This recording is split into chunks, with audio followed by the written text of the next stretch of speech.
Hello students, welcome to ace the exam. तो आज का हमारा टॉपिक है लर्निंग एंड एक्विजिशन। ठीक है, ये इंग्लिश पेडागोजी की इंग्लिश पेडागोजी का पहला चैप्टर है। ठीक है, तो आज हम ये करेंगे। ये इंग्लिश पेडागोजी का पहला चैप्टर है, लर्निंग एंड एक्विजिशन। ठीक है, स्टार्ट करते हैं। The first one is the concept of learning. पहले हम लर्निंग समझेंगे, फिर हम एक्विजिशन समझेंगे। बाय एक एक करके समझेंगे। पहले व्हाट इज लर्निंग। लर्निंग क्या है? Learning is a process of acquiring new skills और knowledge and improving the existing skills also. Learning क्या होता है? प्रोसेस ऑफ एक्वायरिंग, मतलब प्रोसेस, मतलब वो प्रोसेस है लर्निंग जिससे हम न्यू स्किल्स लेते हैं, अपने अंदर नॉलेज लेते हैं और इम्प्रूव एग्जिस्टिंग स्किल्स, और हमारे अंदर जो स्किल्स है ना एग्जिस्ट करती हैं पहले से, उसको भी इम्प्रूव करते हैं। तो उसको क्या कहते हैं? Learning. An individual undergo a changes in his or her knowledge and behavior on account of learning। ठीक है, कोई भी इंडिविजुअल उसका ना बिहेवियर चेंज होता है जब उसका नॉलेज, वो लर्निंग करता है, नॉलेज गेन करता है। ठीक है, every one is different from one another. Acquiring skills meant every one has different rate और स्पीड ऑफ लर्निंग। ठीक है, जैसे हमें पता है कि हर कोई भी सेम नहीं है। इवन हमारे भाई बहन सेम नहीं होते। इवन ट्विंस, जो आइडेंटिकल ट्विंस होते हैं ना, वो तक सेम नहीं होते हैं। ठीक है, बिहेवियर वाइज। तो कोई, मतलब जो लर्निंग है ना, वो सबके लिए डिफरेंट होती है। अगर मैं जल्दी कर लेती हूँ तो शायद मेरा छोटा भाई धीरे लर्न करता हो। ठीक है, वो क्या पता तेज किसी चीज़ में वो तेज हो जिसमें मैं धीरे हूँ। तो जो लर्निंग होती है वो हर पर्सन टू पर्सन वेरी करती है, सबसे अलग होती है। ठीक है, लर्निंग समझ लिया। So next one is type of learning. There are three types of learning. ठीक है, कौन कौन सी है? Motor learning, verbal learning and conceptual learning. Motor learning क्या होती है? वो लर्निंग जैसे कि वॉकिंग, प्लेइंग और रनिंग, रनिंग ड्राइविंग। ठीक है, so these are called motor learnings. जैसे हम जो फिजिकली करते हैं, कोई भी एक्सरसाइज करते हैं, हम चलते हैं, भागते हैं, क्लाइंब करते हैं, तो जो हमारे मस्कुलर से रिलेटेड होता है उसको क्या कहते हैं? Motor learning. The next word is verbal learning. जैसे हमें वर्ड से ही पता लग रहा है वर्बल लर्निंग क्या होती है। लैंग्वेज, जो भी हम लैंग्वेज सीखते हैं, लैंग्वेज क्या है, बहुत इंपॉर्टेंट पार्ट है हमारे कम्युनिकेशन को लेके। ठीक है, तो वर्बल लर्निंग क्या होता है? जो हम कम्युनिकेट करते हैं किसी से, हम जो लैंग्वेज सीखते हैं, उस लर्निंग को क्या कहते हैं? Verbal learning. और कंसेप्चुअल लर्निंग किसे कहते हैं? कंसेप्चुअल लर्निंग वो लर्निंग होती है जिसमें हम हाई ऑर्डर थिंकिंग डेवलप करते हैं, हमारी थिंकिंग प्रोसेस, रीजनिंग, हम प्रॉब्लम सॉल्विंग स्किल्स डेवलप करते हैं। उस लर्निंग को क्या कहते हैं? Conceptual learning. ठीक है, समझ आ गया ना? पहला कौन सा था? Motor learning. इसमें हम उठना, बैठना, खेलना, घूमना, ये सब आता है। वर्बल में लैंग्वेज से रिलेटेड, और कंसेप्चुअल में हमारे माइंड से रिलेटेड, हमारी थिंकिंग प्रोसेस, हमारी रीजनिंग, प्रॉब्लम सॉल्विंग, ये सब से रिलेटेड होता है। ठीक है, तो ये तीन टाइप की लर्निंग थी। Next, factor affecting learning. ठीक है, कुछ फैक्टर्स हैं जो इफेक्ट करते हैं हमारी लर्निंग को, मतलब हाँ ठीक है। तो वो कौन कौन से फैक्टर हम पढ़ेंगे। First one is factor related to learner. कुछ फैक्टर्स हैं जो लर्नर रिलेटेड टू लर्नर्स हैं। ठीक है, मतलब वो इफेक्ट करते हैं लर्नर्स को। ठीक है, तो फर्स्ट वन इज मोटिवेशन। क्या है? मोटिवेशन। देखो, कोई भी हम मोटिवेट नहीं होंगे, हम इंटरनली मोटिवेट नहीं होंगे, एक्सटर्नली मोटिवेट नहीं होंगे, तो हम वो लर्न नहीं करते कोई चीज़। ठीक है, तो हाँ, लर्नर्स मोटिवेशन बहुत ज़रूरी है। लर्नर्स लर्नर्स मेंटल कैपेसिटी बहुत ज़रूरी है, क्योंकि उसका मेंटल कैपेसिटी होनी चाहिए लर्न करने के लिए। कैपेसिटी, ठीक है, मेंटल कैपेसिटी होनी चाहिए। और क्या होगा? लर्नर्स इंटरेस्ट होना चाहिए, उसका इंटरेस्ट होना चाहिए, इंटरेस्ट होना चाहिए लर्नर का इंटरेस्ट। और क्या होता है, लर्नर्स अटेंशन रेडीनेस, उसकी अटेंशन, उसका रेडीनेस मतलब वो, हाँ, वो मतलब तैयार होना चाहिए लर्न करने के लिए, ठीक है,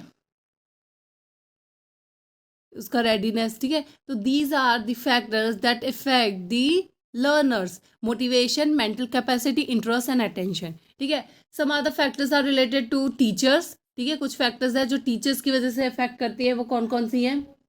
टीचर्स का कमांड ओवर सब्जेक्ट, अगर टीचर अच्छे से कमांड नहीं देगा सब्जेक्ट पे तो फिर command over, command over subject, ठीक है, कमांड ओवर सब्जेक्ट, टीचर का कमांड होना चाहिए over subject. Way of communication, teacher का कम्युनिकेशन अच्छा होना चाहिए,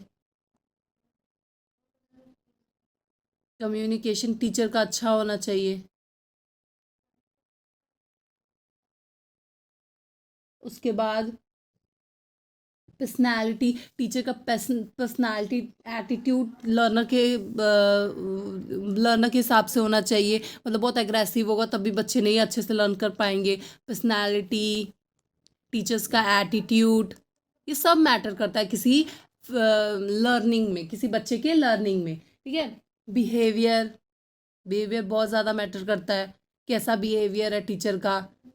बच्चों का बस बेइज्जती करते रहते हैं, बच्चों को सिखाते नहीं है, बच्चों गलत हो जाए तो उन्हें बस डांटते रहते हैं, तो ये बिहेवियर भी बहुत इफेक्ट करता है, नेगेटिव इफेक्ट करता है। और अगर यही सब सारे पॉजिटिव में होंगे तो ये सारे बहुत पॉजिटिवली इफेक्ट करेंगे लर्नर्स में, ठीक है।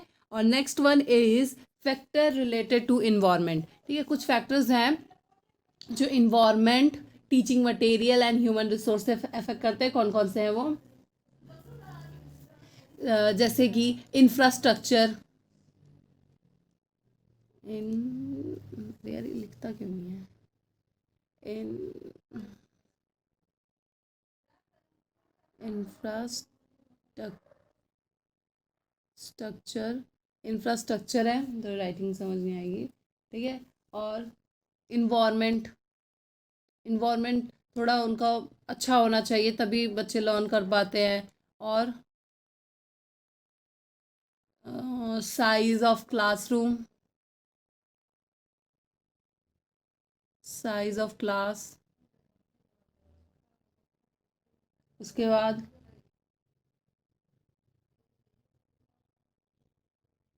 सब्जेक्ट मैटर, ठीक है। सो ये सारे फैक्टर्स है, इसका एक बार स्क्रीनशॉट ले लो, मैं 2 मिनट रुक जाती हूँ, ठीक है। तो लर्नर्स का है मोटिवेशन, मेंटल कैपेसिटी, इंटरेस्ट और अटेंशन अफेक्ट करती है।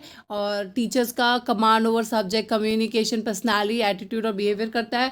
और फैक्टर्स इन्वायरमेंट को कौन कौन से इफेक्ट करते हैं, इंफ्रास्ट्रक्चर हो गया, उसका इन्वायरमेंट हो गया, साइज ऑफ द क्लासरूम हो गया, सब्जेक्ट मैटर हो गया, ठीक है। These are the factors which affect, okay, मैं क्लियर कर रही हूँ।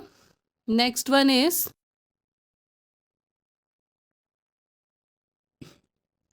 okay, so next one is concept of accusation. accusation क्या होता है, ठीक है।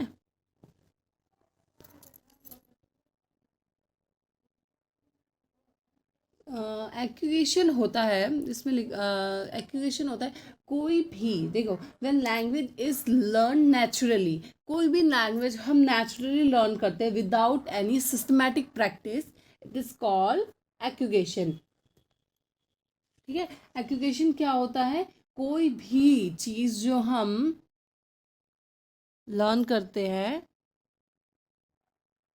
कोई भी चीज़, देखो जैसे ये है, when language is learned naturally and without any systematic practice, कोई भी लैंग्वेज विदाउट सिस्टमैटिक प्रैक्टिस हम लर्न करते हैं उसको क्या कहते हैं, acquisition, it is called acquisition, ठीक है। The term learning and acquisition are complementary, learners acquire language when it used in natural environment, ठीक है। देखो जब बोलते हैं ना, इसमें लिखा है कि लर्नर्स जो है वो तब वो लैंग्वेज सीख पाते हैं जब वो नेचुरल इन्वायरमेंट में सीखते हैं, ऐसे नहीं सीखते, ज़बरदस्ती नहीं सीखते हैं। देखो जब बच्चे छोटे होते हैं ना, वही एक स्टेज होता है बच्चों के लैंग्वेज सीखने का।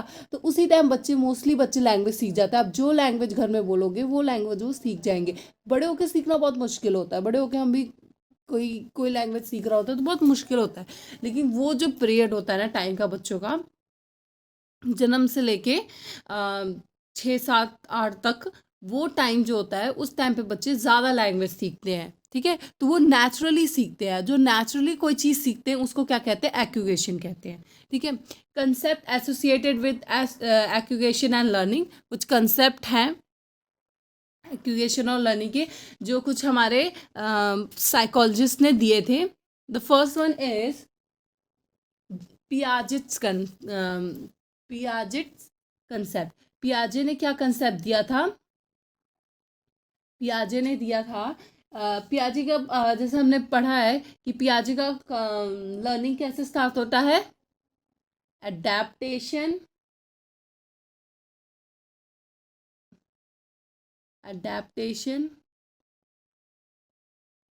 Assimilation,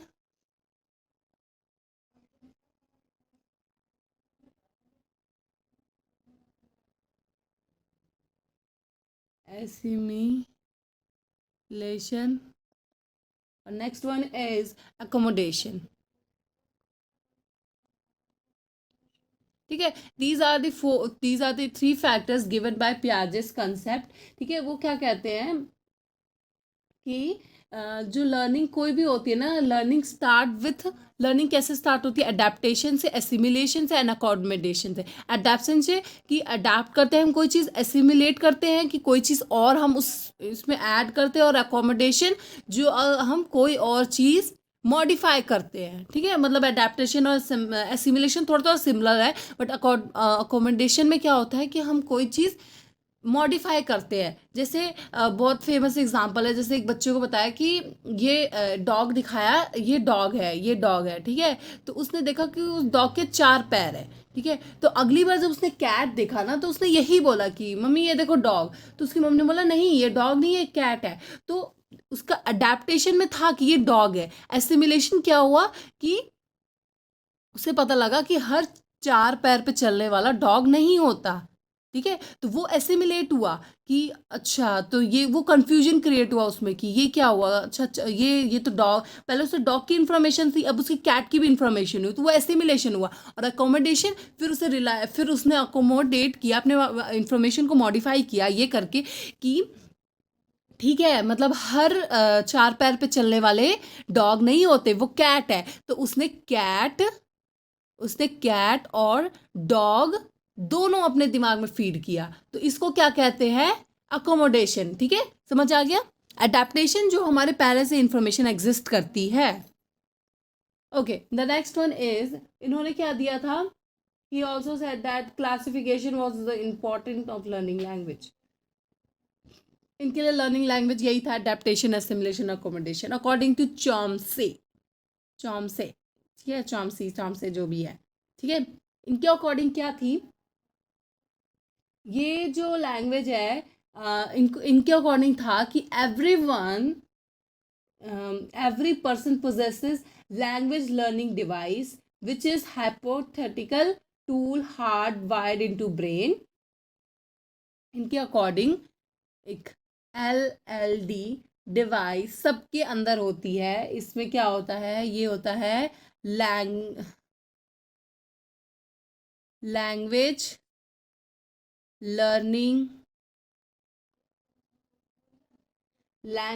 learning device. ठीक है, वो चॉम्स्की क्या कहते हैं कि हर इंसान के अंदर LLD होता है, उनके अंदर फीड होता है जो उन्हें हेल्प करता है लैंग्वेज सीखने में। ठीक है, लैंग्वेज समझने में और लैंग्वेज लर्न करने में बहुत हेल्प करता है लैंग्वेज लर्निंग डिवाइस। और ये सबके ब्रेन के अंदर होता है। और ये कहते हैं ये बच्चों के अंदर, जब बच्चे जन्म लेते हैं ना तभी उनके और बोलते हैं कि जब बच्चे जन्म लेते हैं ना तब से ही उनके अंदर ये अंडरस्टैंडिंग होती है लैंग्वेज समझने की। बस उन्हें हमें वोकैबलरी बतानी पड़ती है, बाकी उसके उनके अंदर सब होता है, ठीक है। तो पियाजे के कंसेप्ट में क्या था, अडेप्टेशन, एसिमिलेशन एंड अकोमोडेशन। और चॉम्स्की क्या बोलते हैं, लैंग्वेज लर्निंग डिवाइस सबके दिमाग में होता है जो हमें हेल्प करता है लर्न करने में। So the next one is Vygotsky. ये बहुत इंपॉर्टेंट साइकोलॉजिस्ट है, ठीक है, इनका ज़रूर पढ़ लेना हर चीज़, ठीक है। वाइगॉस्की के अकॉर्डिंग सबसे ज़्यादा इम्पॉर्टेंट रोल प्ले करता है कम्युनिटी, ठीक है। कम्युनिटी कम्युनिटी जो है वो बहुत ज़्यादा इम्पॉर्टेंट रोल प्ले करता है वाइगॉस्की के लिए, ठीक है। इनको लगता है कि process of making meaning and learning is necessary universal except for the process of developing culturally organized। उनको लगता है कि जो भी culturally organized होगा वो मतलब कल्चर से ज़्यादा इन्होंने ज़्यादा इम्पोर्टेंट कम्युनिटी को दिया है, कल्चर को दिया है, ठीक है। इनके अकॉर्डिंग जो सोशल प्रोसेस होता है ना, बच्चे बहुत ज़्यादा individual have their original social process, अपने सोशली बहुत ज़्यादा वो सीख सकते हैं लैंग्वेज, ठीक है। लैंग्वेज को उन्होंने बोला है कि वो सोशली ज़्यादा सीख सकते हैं, लैंग्वेज डेवलपमेंट तभी होगा, ठीक है। He places more emphasis on role of language in cognitive development. इन्होंने ज़्यादा किस पे ज़्यादा फोकस किया, कोग्निटिव डेवलपमेंट, क्योंकि रोल ऑफ जो लैंग्वेज का रोल है वो किस पे ज़्यादा है, कोग्निटिव डेवलपमेंट। कोग्निटिव क्या होता है, हमारी थिंकिंग, हमारे ब्रेन से रिलेटेड होता है, ठीक है। कोग्निटिव डेवलपमेंट को इंटेलेक्चुअल डेवलपमेंट भी कहते हैं, कभी क्वेश्चन आ जाता है पेपर में, ठीक है, तो इंटेलेक्चुअल डेवलपमेंट भी कहते हैं। हाँ, तो कोग्निटिव डेवलपमेंट पे ज़्यादा फोकस किया है इन्होंने लर्निंग पे।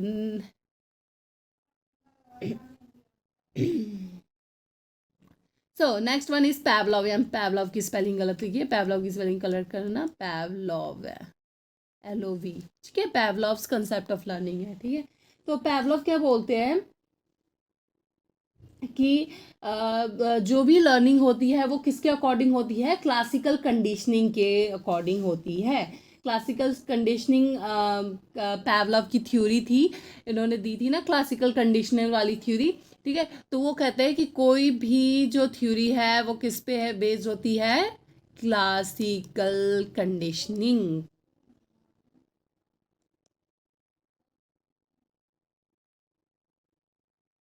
ठीक है। ओके, कम्युनिटी, ये कम्युनिटी बेस है, ये इसका बता दिया था, पियाजे की एसिमिलेशन अकोमोडेशन, और इसका चॉम्स्की का क्या था, LLD, LLD, और इसका भी था A, पहला कौन सा था, अडेप्टेशन, एसिमिलेशन एंड अकोमोडेशन, ठीक है। So that's all for concept of education. The next one is language development in children, ठीक है। कुछ लैंग्वेज डेवलपमेंट होती है। So communication between to people who know each other and others are the most important factor in language development of the child. Communication, देखो, communication between two who know each other and other is one of the most important factor in language development, ठीक है। जो communication होता है दो लोगों के बीच में and respect each other is one of the most important factor in language development. किसी भी लैंग्वेज डेवलपमेंट में एक बहुत इंपॉर्टेंट फैक्टर रखता है कि हम किस तरह बात कर रहे हैं, रिस्पेक्ट, हम किस तरह किसी को रिस्पेक्ट से बात कर रहे हैं, ये बहुत ज़्यादा इंपॉर्टेंट फैक्टर है किसी लैंग्वेज डेवलपमेंट में, ठीक है। The first initial stage of language development, ठीक है। Initial stage of language development क्या होता है, ठीक है। जो बेबीज़ होते हैं ना, they quickly learn how to get their need by crying, ठीक है। उन्हें ये उनका लैंग्वेज है, ये अभी उनका लैंग्वेज क्या होता है, क्राइंग होता है लैंग्वेज। वो रो के बताते हैं अपनी चीज़ें, ठीक है, रो के, आई कांटेक्ट करके विद देयर फैमिली मेम्बर्स। ये initial stage of language development होता है ये बच्चों का, कि उन्हें कुछ चाहिए तो वो रोने लग जाते हैं कि हमें ये चाहिए, तो वो रोने लग जाते हैं, तो पता लगता है शायद भूख लगी है इसलिए से खा रो रहा है, इसे शायद कुछ करना है तो रो रहा है, ऐसा होता है ना। तो these are called initial stage of learning when babies learn how to get their needs by crying, ठीक है। सो इसमें कुछ है, a child overall development and his mental health affected gently by ability to communicate in varieties of way. ठीक है, इसमें बस यही है कब तक ये बच्चे ऐसे करते हैं, 1 से लेकर 2 साल तक बच्चे ऐसा करते हैं, उसके बाद फिर वो थोड़ा थोड़ा बोलना सीख जाते हैं। ठीक है, सो next one is actual stage of language development. ठीक है, actual stage of language development में, ठीक है, कुछ ऐसा होता है, इनिशियल ईयर जो childhood can be called preparation time for the learning of language. ठीक है, ये कुछ होता है, ये अर्ली चाइल्डहुड होता है। ठीक है, इस चाइल्डहुड में बच्चे अभी सीखने लग जाते हैं, मतलब बोलने भी लग जाते हैं लैंग्वेज। ठीक है, एक्चुअली बोलने लग जाते हैं। ठीक है, वो स्कूल जाते हैं ना इस टाइम पे, तो वो child developed ability to read and write as well. Okay, so इस एज में बच्चे वो कम्युनिकेट करते हैं, एक्सप्रेस करते हैं उन्हें। देखो इस एज में तो बच्चे अभी रो के ही बता रहे होते नहीं मुझे ये चाहिए, मतलब रोने लग जाते हैं जिन्हें कुछ भी चाहिए होता है। बट ये जो अर्ली चाइल्डहुड होता है, इसमें बच्चे स्कूल जाने शुरू कर देते हैं, तो इसमें फिर भी वो मतलब बहुत कुछ बोल लेते हैं, अपने बातों को एक्सप्रेस कर लेते हैं कि मुझे ये वाला बॉटल चाहिए, मुझे ये वाला बैग चाहिए, नहीं ये चाहिए, तो फिर वो थोड़ा थोड़ा अपने आप को एक्सप्रेस करने लग जाते हैं। ठीक है, फिर आता है development of vocabulary. Development of vocabulary में, in the initial year of growing child's vocabulary also grow manifold. ठीक है, चाइल्ड टिपिकली अंडरस्टैंड और recognise word then usually speak. ठीक है, वो क्या बोलते हैं, अंडरस्टैंड करने लग जाते हैं, जो हम लैंग्वेज उन्हें सिखाना चाहते हैं ना, वो वो लैंग्वेज अंडरस्टैंड करने लग जाते हैं। उसके बाद वोकैबलरी लर्निंग। ठीक है, फिर वो जो वोकैबलरी लर्निंग होता है ना, वो डिफरेंट एज ग्रुप के साथ होता है। ठीक है, उसके बाद आता है strategies to increase the vocabulary. कुछ स्ट्रैटेजीज होती हैं वोकैबलरी इंक्रीज करने की।